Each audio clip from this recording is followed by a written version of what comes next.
Okay, so this is really easy. I want to start. This is a different way to do it. I want to start with removing the back of the chicken. So we take a scissors or a knife, whatever you want. You can go and start to cut all this the back part. Okay. Ok, gente, vamos a empezar cortando la parte de atrás, la espalda del pollo. Vamos a sacársela. Entramos por acá está la colita, digamos. Vamos a entrar acá y vamos a ir cortando con la tijera toda la espalda. Esto no se tira, ¿eh? We don't throw this away. This one we roast it and we use it for stocks. Okay, so this is the back, and like this, now we can open the chicken and it looks something like that. Okay,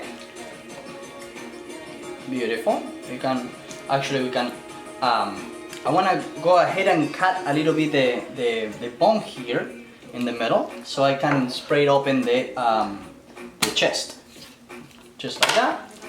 Little bit, boom.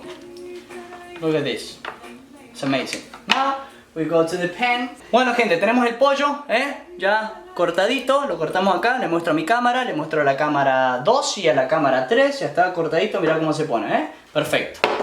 So, camera 1, camera 2, camera 3. This is the chicken.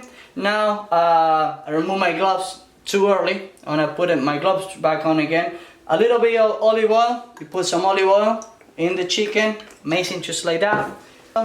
Then we have some Pampas Herbs. Where is my Pampas here? Here, I have my Pampas Herbs already open.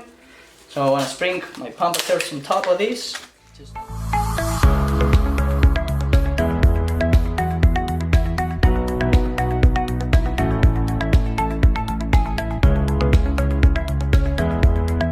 Le pusimos Pampas Herbs al pollo, un poquito de aceite de oliva, Pampas Herbs. Las especias nativas no tienen mucha sal, so le vamos a agregar un poquito más de sal. So the spices, they don't have a lot of salt, so I want to add a little bit more salt, just, you know, because I like it. Then, if you have any orange and you're drinking in your mate, like me, you know, si tenés alguna naranja que tomás con el mate y se te está secando, la puedes cortar a la mitad. Esta naranja espectacular, hermosa, naranjita. La vamos a poner abajo. I'm going to put it on the bottom of the chicken, so on the steam a little bit there. This one will give a little moist. And I have an old beer. This is an open beer. Esta es una cerveza vieja. Se la vamos a poner acá también para darle una hidratación. Una hidratación de cerveza. Vamos a dar un masaje. I'm gonna massage the chicken a little bit. So this one going in the oven just like that. The oven is 450 degrees because of the video, but you can cook it on 380s, okay?